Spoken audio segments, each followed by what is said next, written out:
Pues des de la perspectiva de la direcció, naturalment, el projecte va ser des del primer moment molt il·lusionant perquè compleix molts objectius, un treball que és en l'aula però que és també fora de l'aula, que té relació amb el barri i amb una visió de la història molt vivencial, de manera que em dona tot el suport que hem pogut des de l'inici.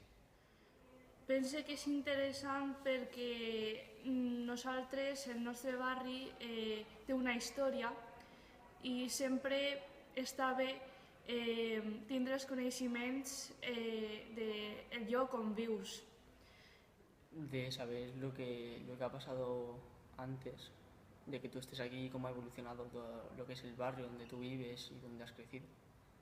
Pues eso, más que nada tener conciencia de lo que ha pasado a tu alrededor durante muchos años y ahora cómo ha evolucionado todas las cosas hasta llegar al punto en el que estamos ahora.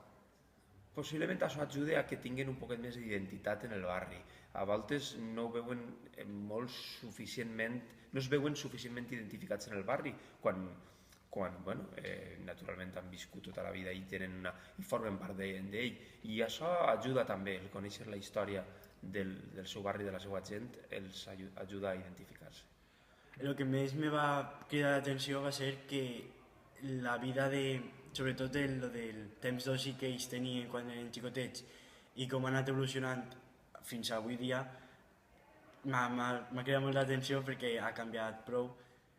Jo crec que molt, perquè des del meu punt de vista qualsevol activitat en la que ells s'impliquen a nivell personal és molt més significativa, de manera que estic segur que serà molt profitosa per al seu aprenentatge i per a la seva maduració. He sentit alumnes, no en aquesta promoció, no dic, però sí en altres casos, que la seva intenció de viure de majors en el seu barri i per tant de sentir-se això, sentir-se barri i per tant allò més natural seria que s'implicaren en el teixit associatiu. Confiem que així siga.